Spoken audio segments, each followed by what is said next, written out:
I'm not a strong believer of digital ordering. I always believe that, in a casual bar and dining concept, the customer and consumer, people-to-people reaction is much better to have that human touch. But COVID came along and we had to react very quickly.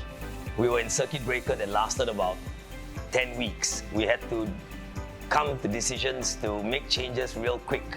Consumers needed the confidence from our brand that things will be safe in our stores. So which means minimal contact with the staff is one way to look at it. And the fact that, with borders closing up, some of our foreign staff that have been stuck in Malaysia and with manpower crunch, it was the only thing to do, and we're glad that we did it because we had to roll it out fast. So we had to look at someone who's in the market. Tabsquare has been in the market for a while, a leader in this solution, and also we needed a brand or a partner that can roll this out real quick within a matter of weeks, because like I said earlier, we've got 22 stores. So hence the decision to get on board with Tabsquare.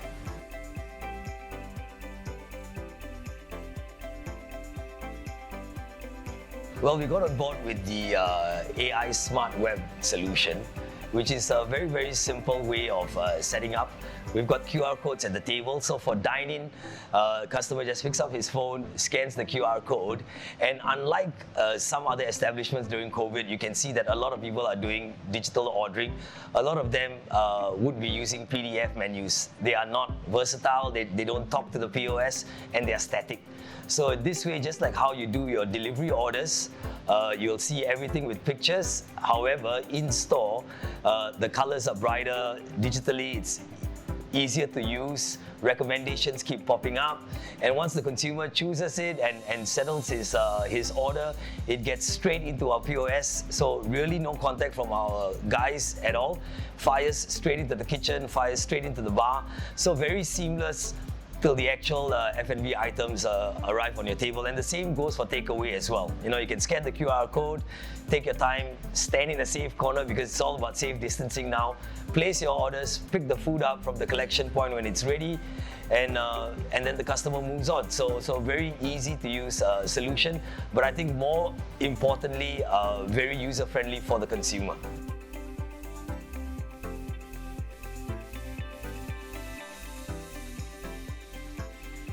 Well, definitely there are a lot of benefits. So allow me to break it up, say, into three parts, right? The first part addresses the COVID situation, the safety, the hygiene aspect, the minimal contact, shall we say, and the technology has come in and it's helped us.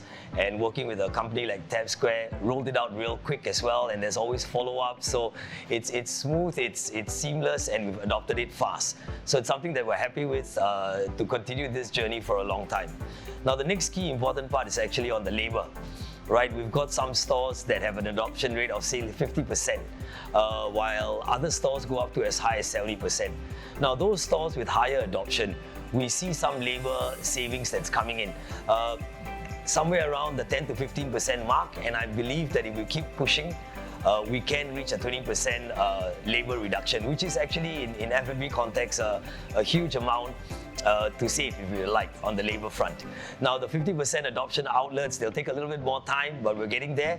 So we are very happy with what we've seen in terms of labor cost trending, and we believe it'll get better as we use the technology more. And on the third point, right, on revenue, we're quite impressed with what's happening now. We can see that with higher adoption rate with our stores that have 70% adoption rate in using the technology or the QR code ordering, you say, we can see an upside of about 5% to as high as 10% on the average check. And how Tabsquare comes into this part would actually be the AI taking center stage. The system behind is recognizing the consumer by a number, by his mobile number that he puts in, and from there, if I had chicken wings, say, with a beer after work, and if I went back to any of the Harry stores 2-3 days down the road and I'm there for lunch, the AI will pick up that my last meal was chicken wings and recommend me something like chicken parmigiana, where our gross margin is actually higher, so it's an item that we want to push. So with such data that we collect and also trying to match what a consumer likes, we find that very, very happy a fine point where we can actually get that revenue upside. 5% is a great number, in some cases 10. So we're very happy on the revenue front as well.